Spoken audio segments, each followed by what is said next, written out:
আমরা এবারে একটা দারুণ শোভাযাত্রা পাইছি, তাই না? সব জাতি গোষ্ঠীর শোভাযাত্রা। এমন কোনো গ্রুপ নাই বাংলাদেশে যা এই শোভাযাত্রা আসেনি। এইটাই আগামীর বাংলাদেশ। আগামীর বাংলাদেশ বাঙালির না, আগামীর বাংলাদেশ বাংলাদেশে বসবাস করা সব জাতিগোষ্ঠী। তারপরেও পন্দের আলো লিখে বাঙালির প্রাণের উৎসব।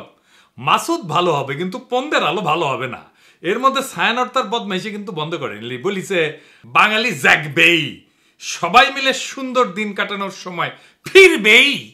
বুঝিসাও? ফিরবেই, ফিরবেই মানে সময়টা চলে গেছে। আবার আপা যখন চট করে ফিরে আসবে তখন আবার সুন্দর দিন কাটাবে। আগে কি সুন্দর দিন কাটাইতাম, এখন কাটাইতে পারিতেছে না। আমি জানতাম এই বদমাইশি এরা করবে। ছায়ানট ভালো হইতে পয়সা লাগে না। ছায়ানট ভবনে গেলে ছাগলের খোয়ার বানাবো, সামেসি কোনে আওয়ামী বয়ান ফেরি করলে। এই জন্য বলছিলাম কি কয় কি গায় সেটা আগে থেকে দেখে নেওয়ার জন্য। যাই হোক, এবার আসি রাজনীতিতে। প্রথমে ঐক্য নিয়ে কথা বলি। হাসিনার বিরুদ্ধে লড়াই যারা করেছি তারা কেন ঐক্যবদ্ধ নাই? এটা একটা সাধারণ মানুষের প্রশ্ন। এই প্রশ্নটা সঙ্গত, আর এটাও সঙ্গত যে আমাদের ঐক্য থাকারও কথা না। দ্বিতীয় বিশ্বযুদ্ধে হিটলারের বিরুদ্ধে আমেরিকা, রাশিয়া, ব্রিটেন একসাথে লড়াই করেছে। এদের বলা হয় যে মিত্র বাহিনী। তো হিটলারের পতন হওয়ার পরে রাশিয়ার আমেরিকার মিত্রতা কি থাকিছে? থাকে নাই। এই দুই শক্তি ঠান্ডা যুদ্ধে লিপ্ত হয়েছে, তাই না? অত দূরে যাইতে হবে না। 1990 খালেদা জিয়া, হাসিনা ঐক্য ছিল না, তারা একসাথে এরশাদকে হটানোর লড়াই করেছে না, থাকছে ঐক্য? থাকে নাই। হাসিনা বিরোধী ঐক্য নষ্ট করার দায় পড়ে বিএনপি। প্রথমে শুরু হইলো টেম্পু স্ট্যান্ড দখল, এখনো চলিচ্ছে। দেখেন তৃণমূলে নিজেরা দখল নিয়ে মারপিট করিচ্ছে, আর বুড়ারা আছে ক্ষমতায় যাওয়ার জন্য নির্বাচন নির্বাচন নির্বাচন করে মুখে ফেনা তুলে ফেলেছে। গণতন্ত্রের জন্য নাকি নির্বাচন লাগবে, ডিসেম্বরের মধ্যেই নাকি নির্বাচন লাগবে। এই ডিসেম্বরের আগে বাংলাদেশের জাতীয় সংসদ নির্বাচনের ব্যবস্থা করবেন। শুনেন, এই সালাউদ্দিন সাহেব আগে কি কইছিল? আমরা সময় বেঁধে দিতে চাই না। সুতরাং গণতান্ত্রিক প্রক্রিয়ায় ফিরে যাওয়াটার বিষয়টি অগ্রাধিকার। তো সেই হিসাবে আমরা কোনো নির্ধারিত সময়সীমা রেখা আমরা বলতে চাই না। শুনেছেন? তো এখন সময় বেঁধে দিতে চায় কেন সালাউদ্দিন সাহেব? ইন্ডিয়ানরা কয়ে দিছে আপনি তো 9 বছর ওদের আতিথেয়তায় ছিলেন, আপনার দলের লোকেরাই তো মনে করে আপনি কম্প্রোমাইজ। আপনি ভারত সরকারের আশ্রয় থেকে রাজনৈতিক কর্মকাণ্ড চালাইতেন। কেমনে কেমনে আপনারা চালাইতে দিত? আপনার দলের লোকেরাই বলেছিল। দেখেন কি লিখিছে, বিএনপির নেতা কর্মীদের বড় একটা অংশ এখনো সালাউদ্দিন আহমেদকে পরিপূর্ণভাবে মুক্ত বা স্বাধীন বলে মনে করেন না। তাদের যুক্তি, সালাউদ্দিন আহমেদ আদালতে খালাস পেয়েও দেশে ফিরতে পারছেন না। তিনি দীর্ঘ 9 বছর ধরে ভারতে আছেন। সেখানে কতটা প্রভাব মুক্ত থেকে তার পক্ষে শক্ত রাজনৈতিক ভূমিকা পালন করা সম্ভব তা নিয়ে অনেকের মধ্যে সংশয় আছে। ভারতে যখন উদ্ধার হয়েছিলেন তখন আপনার দেওয়া স্টেটমেন্ট নিয়ে বিবিসিও সন্দেহ করেছিল। আপনি বলেছিলেন মুখোশ পরা লোক আপনারে ফেলাই গেছে, নিজেরও মুখ ঢাকা ছিল। তো প্রশ্ন করেছিল মুখ ঢাকা থাকলে আপনি কেমনে দেখলেন মুখোশ পরা লোক ফেলাই গেছে আপনারে? যাই হোক, এ বিষয়ে পরে আসবো, আরো মেলা আছে। তারপরে তো এস আলম কেস আছেই। মানুষে মনে করে এস আলমের ব্যবসা এখন সালাউদ্দিন সাহেব দেখে। এমনি এমনি গাড়ির চুরি ছিল, তাই না? সালাউদ্দিন সাহেব যখন ধরা পড়েছিল না, তখন এস আলমের ব্যাংকের এক ম্যানেজারের বাসার থেকে ধরা পড়েছিল। এস আলমের সাথে আপনার এত খাতির কেন সালাউদ্দিন সাহেব? আবার সালাউদ্দিন সাহেব কইছে বারবার মনে করাই দেবে প্রফেসর ইউনূসের সরকার অনির্বাচিত অনির্বাচিত। কিন্তু একটি নির্বাচিত সরকারের বিকল্প তো আপনারা হতে পারেন না, আপনারা অবশ্যই অনির্বাচিত। সেটা প্রতিদিনই আপনাকে স্মরণ করিয়ে দেওয়া হবে। কেন সালাউদ্দিন সাহেব মনে করাই দিতে হবে কেন? প্রফেসর ইউনূসের সরকারকে আপনার মতো ডিমেনশিয়ায় আক্রান্ত, আপনার তো ব্রাহ্মী রসায়ন খাইতে হবে। দেখেন কতজন আওয়ামী আমলের নির্যাতনের শিকার হয়ে মারা গেছে তার সংখ্যা আপনি বলতে পারেন না। শোনান এডিটর সাহেব। প্রায় 2600 কতজন আমার ঠিক মনে নাই, মোর দেন 2600 রাজনৈতিক নির্যাতনের শিকার হয়ে আওয়ামী সন্ত্রাসীদের হাতে এবং সরকারি বাহিনীর হাতে নিহত হয়েছে। প্রধান রাজনৈতিক দলের প্রধান মুখপাত্র, যার রাজনীতি করা ছাড়া আর কোনো কাজ নাই, সে শহীদের সংখ্যা ভুলে যায়। শুধু শহীদের সংখ্যা ভুলে যাওয়া না, 24-এর বিপ্লবকে বিপ্লব বললে স্বীকার করতে চায় না। শুনেন, এই সালাউদ্দিন সাহেব এর আগে কতবার এই আগস্ট বিপ্লবকে বিপ্লব বিপ্লব বলিছে। দেখেন কক্সবাজার আরও 2 সন্তান এই জুলাই আগস্ট বিপ্লবে শহীদ হয়েছে। দেখেছেন? আরো দেখেন, জনগণ তাদের গণতান্ত্রিক অধিকার ফিরে পাওয়ার জন্য এই গণবিপ্লব সংগঠিত করেছে। দেখেছেন? আরো আছে দেখেন। পৃথিবীতে একটা নজিরবিহীন ছাত্র জনতার বিপ্লব হয়েছে, সেই বিপ্লবকে পৃথিবীর সামনে দেখিয়ে দিতে হবে এই রক্তাক্ত বিপ্লবের মধ্য দিয়ে। দেখেছেন, বিপ্লব বিপ্লব বলতে বলতে কাইট হয়ে পড়ে যায়। এইবার বলেন যে কয় মাসের মধ্যে সে চোখ উল্টায় দিচ্ছে, দেখেন কি করছে। এদেশে গণতান্ত্রিক গণঅভ্যুত্থান, ছাত্র গণঅভ্যুত্থান সৃষ্টি করেছে। কেউ যদি এটাকে বিপ্লব বলতে চায় তাহলে আমি দুঃখ প্রকাশ করব, এটা কোনো সামাজিক বিপ্লব নয়। তো সালাউদ্দিন সাহেব, আপনার এটা মুখ না গোয়া? হাসিনার সাথে তফাৎ কি? হাসিনা চোখে মুখে মিছা কথা কইতো, আর সালাউদ্দিন সাহেব নিজে যা বলছে সেইটা 1 বছর না যাইতে যাইতেই ঘুরে ফেলছে। ক্ষমতায় গেলে কোনো প্রতিশ্রুতি রাখবে এরা? রাখবে না। তার স্যাম্পল তো এখানেই। আর সে কি রাজনীতি, সংবিধান এসব বুঝে? এই সমস্ত কথাবার্তা যে কয়, আসেন এটা একটু দেখি। সে বলছে নির্বাচিত সংসদ সংবিধান সংশোধন করবে। শুনেন, সংবিধান সংশোধন করবে কে? একটি সংসদ, জাতীয় সংসদ, গণতান্ত্রিকভাবে নির্বাচিত একটি রাজনৈতিক সরকার, একটি জাতীয় সংসদ সংবিধান সংশোধন করার এখতিয়ার রাখে। ওই সংবিধানও বুঝে না। বাংলাদেশের জনগণ সংবিধান রচনা করবে। অবাক ব্যাপার কি জানেন? বাংলাদেশের মানুষ এই 55 বছরে একবারও নিজের সংবিধান নিজে রচনা করতে পারেনি, একবারও না। বিষয়টা বুঝায় বলি।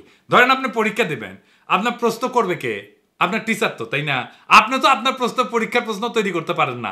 সংবিধান রচনা বা সংশোধন সেই রকম। আপনি যখন সংসদে বসেন তখন আপনি সংবিধানের আলোকে তার নির্দেশনায় আইন তৈরি করেন। আইন তৈরি করাই সংসদের কাজ। এলাকার উন্নয়ন সংসদের কাজ না। এলাকার উন্নয়ন পৌরসভার কাজ বা সিটি কর্পোরেশনের কাজ বা ইউনিয়ন পরিষদের কাজ। সংসদ সদস্য আসলে পৌরসভার চেয়ারম্যান মনে করে নিজেকে। রাষ্ট্র তাই করে, তার মাধ্যমে উন্নয়ন প্রকল্প করে। এর ফলে যাদের উন্নয়ন করার কথা, যে স্থানীয় সরকার, তারাও শক্তিশালী হয় না, আর এই এমপি গুলো ধান্দার মধ্যে ঢুকে যায়।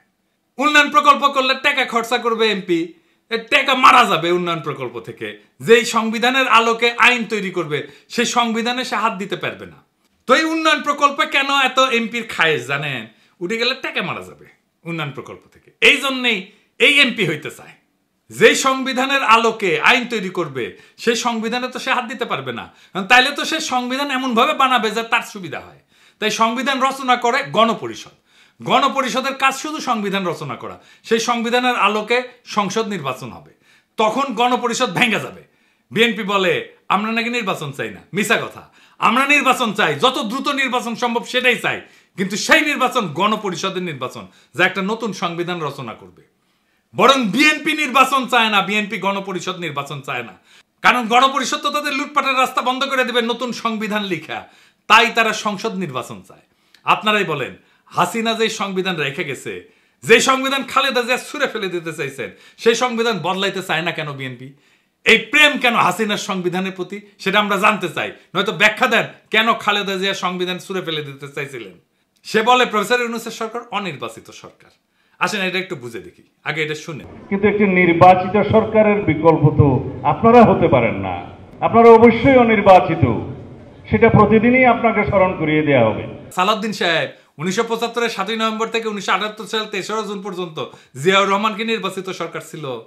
দুনিয়ার কোথাও আছে অন্তর্বর্তীকালীন সরকার নির্বাচিত হয়? আন্দাবরি কথা বলেন কেন? নির্বাচিত অনির্বাচিত প্রশ্ন আসতেছে কেন? ওই যে ইন্ডিয়া বলে দিছে না আনইলেক্টেড সরকার, এটাই শিখাই দিছে ইন্ডিয়া বিএনপি। তাই জপিচ্ছে। ওই যে দিল্লি রয়টার্সে লেখা হইল না আনইলেক্টেড সরকার। এই যে দেখেছেন, an unelected interim government led by Nobel Peace Prize laureate Mohammad Yunus. ওই যে কইছে না ইংরেজিত কিবেন কইছে, ইংরেজিত যেহেতু কইছে ঠিকই কইছে। তারপর থেকে বিএনপি জপিচ্ছে আনইলেক্টেড অনির্বাচিত। আরে অন্তর্বর্তীকালীন সরকার তো অনির্বাচিত হয় না বেকুব। প্রশ্ন হচ্ছে সরকার বৈধ কিনা। জি এটা বৈধ সরকার। আপিল বিভাগের মতামত নিয়ে সরকার গঠন করেছে সুপ্পু। তো করে প্রিয় সুপ্পু, বিএনপি প্রিয় সুপ্পু নাকি এখন সুপ্পু তিতা হয়ে গেছে? হ্যাঁ, আইনের কোনো ফাঁক নাই কলে। আর এই সরকারের সকল কাজের বৈধতা দিবে সেটা সালাউদ্দিন সাহেবের দলই হোক বা অন্য কোনো দলই হোক, যেই আসুক ক্ষমতা। সালাউদ্দিন সাহেবের দলের আসার সম্ভাবনা কম, অন্য দলই হয়তো আসবে। পরবর্তী সরকার ক্ষমতা আসলে যার প্রথম কাজ হবে প্রফেসর ইউনূসের সরকারের সকল কাজকে বৈধতা দিয়ে আইন তৈরি করা। এটা তাকে করতেই হবে, না হলে তার সরকার অবৈধ হবে। বিএনপির সাথে আমাদের সমস্যা নির্বাচন নিয়ে না, বিএনপির সাথে আমাদের তফাৎ হাসিনার ব্যবস্থা টিকায় রাখে আগে সংসদ নির্বাচন, নাকি হাসিনার ব্যবস্থা কবর দেওয়ার জন্য আগে গণপরিষদ নির্বাচন। তফাৎ খুব পরিষ্কার। বিএনপি চায় হাসিনার ব্যবস্থায় থাকুক, আগের মতোই সংবিধান থাকুক।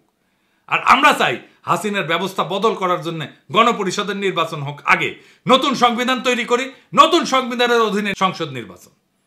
এত নির্বাচন করতেছেন, দলের মধ্যে নির্বাচন করে কমিটি তৈরি করতে পারেন না কেন? আগে ওইটা করেন। নিজের দলের নির্বাচনের কালচার নাই, আর দেশের মানুষের শিখাইতে আসছে গণতন্ত্র আর নির্বাচন। খারান হাইসানি হ্যাঁ আমি না ঘোড়ায় আসবো, দেখাই দেন।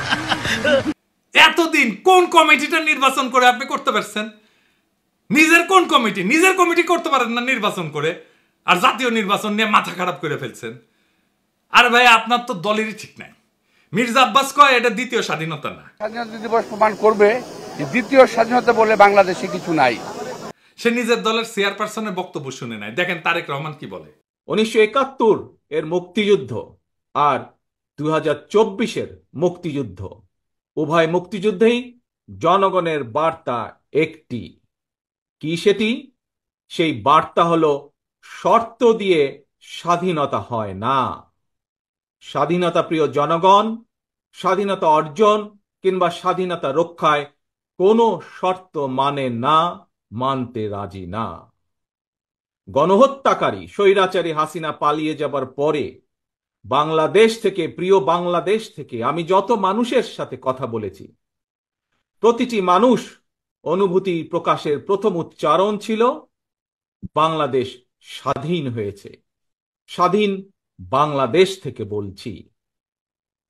দেশ এবং জনগণকে স্বাধীন করতে গিয়ে চোখে মুখে বুকে গুলি আলিঙ্গন করা আবু সাইদ কিংবা মুগ্ধের মতন হাজারো ছাত্র ছাত্রী, তরুণ তরুণীকে প্রাণ বিসর্জন দিতে হয়েছে।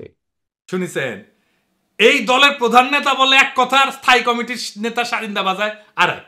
এই দল দেশ চালানোর মতো লায়ক হয়েছে? আগে নির্বাচন দিয়ে কমিটি বানান, দেখি কেমন গণতন্ত্র এখানে, তারপরে দেশের গণতন্ত্রের ঠিকা নিয়েন। আপনি আসরি ধর্ম পরের শিখাও। ওই যে পরীক্ষার কথা কইছি না, নিজের প্রশ্নপত্র নিজে বানানো যায় না, বানাবে টিচার। গণপরিষদে হইতেছে সেই টিচার যে জনগণের হইয়া প্রশ্নপত্র তৈরি করবে, সংবিধান রচনা করবে, তারপর সেই সংবিধানের আলোকে সংসদ নির্বাচন হবে। এটা হইল জনগণের মালিকানা। আর আজ যারা বলে আগে সংসদ নির্বাচন দরকার, তারা আসলে হাসিনার পুরানো খোলা খাতা দিয়ে আবার পরীক্ষা নিতে চায়, যে খাতায় শুধু দুইটা প্রশ্ন থাকে, লুটপাট আর গোলামি। আমরা চাই নতুন খাতা, নতুন প্রশ্নপত্র, নতুন পরীক্ষা, যার নাম হইল গণপরিষদ নির্বাচন। এই নির্বাচন হবে নতুন দিনের জন্য, নতুন সমাজ গঠনের জন্য, যেখানে জনগণ নিজের হাতে সংবিধান লিখবে, নিজের শাসকের হিসাব চাইবে। সংসদ না, আগে লাগবে গণপরিষদ। নির্বাচন চাই, কিন্তু সেই নির্বাচন যেটা হাসিনার ব্যবস্থাকে কবর দিয়া ভবিষ্যতের বাংলাদেশকে জন্ম দেবে, সেই নির্বাচন চাই। এটাই হইল লড়াইয়ের মূল, এটাই হইল বিপ্লবের আকাঙ্ক্ষা, 24-এর বিপ্লবের আকাঙ্ক্ষা। এটাকেই আমরা বাস্তবায়ন করতে চাই। আর আপনারা বিএনপিরা সেই বিপ্লবের আকাঙ্ক্ষার সামনে পাহাড়ের সমান বাধা হইয়া দাঁড়ায় আছেন। এই বাধা আমরা মানব না। এই বাধা কিভাবে সরায় দিতে হয়, এই বাধাকে কিভাবে পরাজিত করতে হয়, সেইটা আমাদের জানা আছে। সেটাও টাইম মতো দেখে নেবেন। ইনকিলাব জিন্দাবাদ।